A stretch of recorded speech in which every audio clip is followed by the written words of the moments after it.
քաղաքացին օտարերկրյա պետության համար աշխատանքի կատարել, որի դիմաց ստացել է վարձատրություն։ Էլի այստեղ ինքը պիտի հարկը ինքնուրույն վճարի, բայց կա առանձնահատկություն։ Օտարերկրյա պետությունում արդեն իսկ նա հարկվել է որոշակի դրույքաչափով։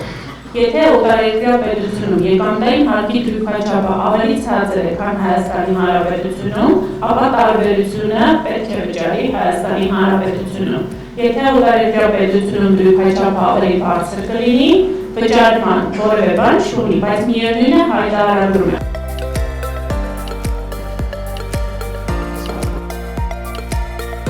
Եթե դուք պարտքով գումար եք տվել, այսինքն փոխառությամբ ինչ-որ մեկին գումար եք տվել,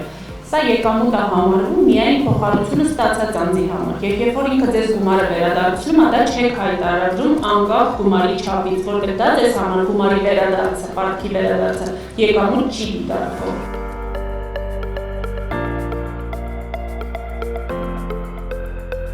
Եթե քաղաքացին մի քանի հաշվի համարներ ունի,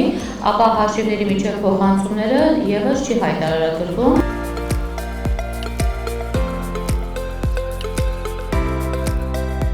Իպոթեկի շրջանակներում վերադարձում է միայն աշխատավարձից պահված եկամտային հարկը, իսկ սոցիալական ծախսը փոխադրվում է ցանկացած եկամտային հարկից։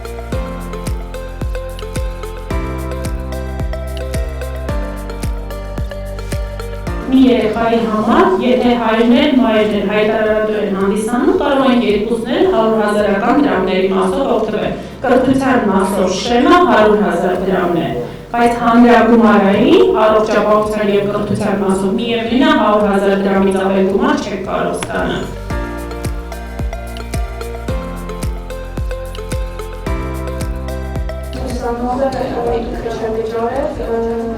Ինքն է վճարել ծնողի գումարի միջոցով։ Ծնողը պետք է մոտենա համալսարան։ Այո, ծնողը պետք է մոտենա համալսարան, հայտարարություն գրի, որ միջոցները իր եկամուտների հաշվին է վճարումը կատարվել, ապա թույլ է տրվելու հաշվարկային փաստաթուղթ դուրս կգրվի, նշել, որ հաշվարկային փաստաթղթում պարտադիր նշվում է ծնողի վճարողի հանրային ծառայության համարանիշը և ուսանողի հանրային ծառայության համարանիշը։